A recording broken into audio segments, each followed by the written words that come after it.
Indonesia, di dalam hatinya menyimpan cerita tentang kebahagiaan yang luar biasa dan juga duka yang mendalam.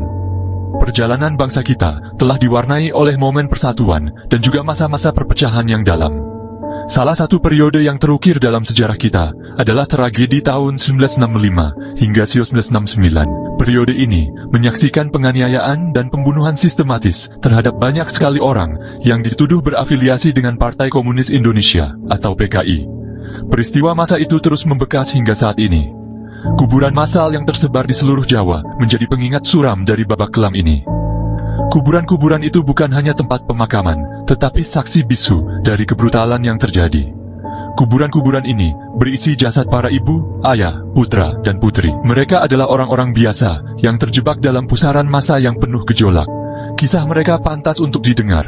Ini adalah perjalanan menuju kebenaran, rekonsiliasi, dan pada akhirnya, penyembuhan. Untuk memahami peristiwa tahun 1965 hingga 1969, kita harus menelusuri iklim politik Indonesia saat itu. Bangsa ini baru saja merdeka, bergulat dengan tantangan membangun identitas nasional. Ketegangan politik merajalela dengan berbagai ideologi yang bersaing. Partai Komunis Indonesia atau PKI adalah kekuatan politik signifikan. Lonjakan popularitas PKI memicu ketakutan di antara faksi-faksi tertentu. Di tengah ketegangan ini, sebuah peristiwa terjadi pada tanggal 30 September 1965. Gerakan 30 September menculik dan membunuh 6 jenderal tinggi Angkatan Darat. Pembunuhan itu dituduhkan kepada PKI, meskipun detailnya masih kontroversial. Peristiwa 30 September 1965 memicu periode horor yang tak terbayangkan. Pembunuhan yang awalnya terkonsentrasi di Jakarta dengan cepat menyebar ke seluruh Jawa dan bagian lain di Nusantara. Dipicu oleh campuran yang kuat dari oportunisme politik dan paranoia anti-komunis, kekerasan itu berputar di luar kendali. Militer yang mengklaim bertindak atas nama pemulihan ketertiban melancarkan tindakan keras brutal terhadap tersangka komunis dan simpatisan mereka. Siapapun yang dicurigai memiliki sedikit pun hubungan dengan PKI, baik melalui keanggotaan, afiliasi dengan organisasi kiri, atau hanya menyatakan simpati atas perjuangan mereka, menjadi sasaran. Pembunuhan itu cepat dan tanpa ampun. Para korban sering diangkut tanpa pengadilan, disiksa, dan dieksekusi. Teror itu menyebar luas, menjangkau setiap sudut masyarakat. Selama beberapa dekade, sepenuhnya pembantaian tahun 1965 hingga 1969 diselimuti keheningan. Narasi resmi yang dikontrol ketat oleh rezim Orde Baru yang naik ke tampuk kekuasaan setelah pembunuhan, mengecilkan skala kekerasan dan menepis tuduhan kekejaman massal.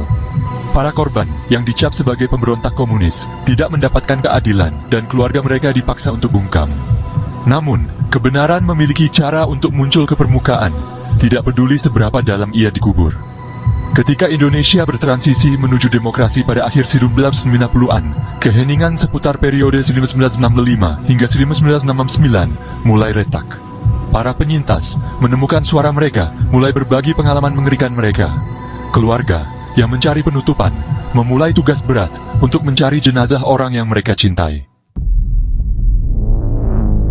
Penemuan kuburan massal di seluruh Jawa menjadi pengingat yang mengerikan akan warisan kelam tahun 1965 hingga 1969. Situs-situs ini, yang seringkali tidak bertanda dan tersembunyi di lokasi terpencil, berdiri sebagai monumen suram bagi ribuan orang yang dibunuh secara brutal dan dikubur secara rahasia. Ahli antropologi forensik dan arkeolog dengan hati-hati menggali situs-situs ini, dengan cermat mendokumentasikan setiap fragmen tulang dan barang-barang pribadi yang ditemukan. Pekerjaan itu melelahkan dan seringkali memilukan, karena keluarga berpegang teguh pada harapan untuk menemukan jenazah orang yang mereka cintai. Tes DNA, jika memungkinkan, digunakan untuk mencoba dan mengidentifikasi para korban, membawa rasa penutupan bagi keluarga yang telah hidup selama beberapa dekade dengan ketidakpastian dan kesedihan. Dampak pembantaian tahun 1965 hingga 1969 terus bergema di masyarakat Indonesia saat ini. Trauma periode itu meninggalkan bekas luka yang mendalam, tidak hanya pada keluarga para korban, tetapi juga pada jiwa kolektif bangsa. Banyak penyintas dan keluarga korban masih hidup dengan rasa sakit dan ketakutan pada masa itu. Mereka telah menanggung beban pengalaman mereka dalam keheningan selama beberapa dekade, sering dikucilkan oleh komunitas mereka, dan tidak mendapatkan keadilan. Stigma yang melekat karena dicap sebagai komunis atau simpatisan komunis memiliki konsekuensi yang luas. Anak-anak dan cucu dari para korban telah tumbuh dalam bayang-bayang keheningan ini, bergulat dengan beban sejarah keluarga mereka, dan kurangnya pengakuan resmi atas penderitaan mereka. Kurangnya keadilan dan akuntabilitas atas kejahatan yang dilakukan selama periode itu juga menghambat proses penyembuhan. Para pelaku kekerasan sebagian besar lolos dari hukuman, dan banyak yang masih menduduki posisi kekuasaan dan pengaruh di masyarakat Indonesia. Terlepas dari banyak tantangan, ada upaya yang berkembang di Indonesia untuk mengatasi warisan tahun 1965 hingga 1969. Organisasi masyarakat sipil dan kelompok hak asasi manusia bekerja tanpa lelah untuk mengungkap kebenaran dan mencari keadilan. Pada tahun 2012, pemerintah Indonesia mengeluarkan permintaan maaf resmi atas pelanggaran hak asasi manusia. Tuntutan utama adalah pembentukan Komisi Kebenaran dan Rekonsiliasi. Mengingat para korban tahun 1965 hingga 1999 bukan hanya tentang menggali masa lalu, ini tentang membangun masa depan yang lebih baik. Ini tentang mengakui penderitaan ribuan orang tak berdosa, dan memastikan bahwa kekejaman seperti itu tidak akan pernah terjadi lagi. Membangun monumen adalah bagian penting dari proses ini. Dengan menciptakan ruang di mana kita dapat mengingat dan menghormati para korban, kita menegaskan kemanusiaan mereka, dan mengakui dampak mendalam dari kehilangan mereka terhadap bangsa kita. Monumen berfungsi sebagai pengingat yang kuat tentang betapa rapuhnya perdamaian dan pentingnya melindungi hak asasi manusia. Memori adalah kekuatan yang dahsyat. Memori membentuk identitas kita, memandu tindakan kita, dan membentuk pemahaman kita tentang dunia di sekitar kita. Ingatan tahun 1965 hingga 1969, meskipun menyakitkan, adalah bagian tak terpisahkan dari kisah Indonesia. Mengabaikan atau menekan ingatan ini akan merugikan para korban dan merugikan pertumbuhan kita sendiri sebagai bangsa. Dengan menghadapi masa lalu kita, mengakui kesalahan kita, dan menghormati ingatan para korban, kita dapat mulai menyembuhkan luka masa lalu dan membangun masa depan yang lebih adil dan setara bagi seluruh rakyat Indonesia.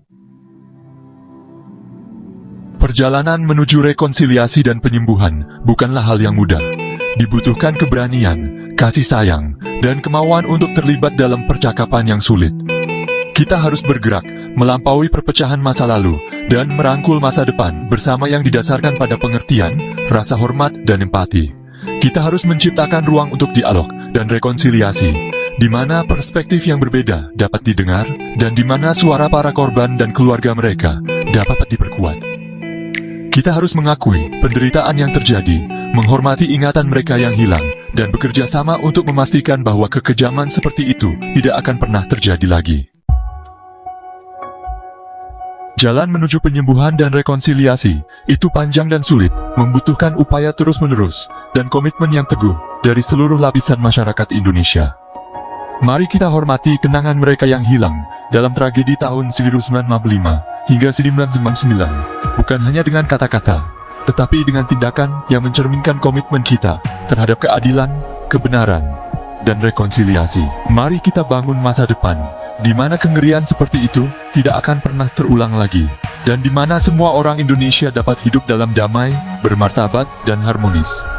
Jalan di depan mungkin penuh tantangan, tetapi dengan bekerja sama, kita dapat bergerak menuju fajar yang lebih cerah, di mana bayang-bayang masa lalu tidak lagi menghantui masa kini, dan di mana semangat persatuan dan kasih sayang memandu.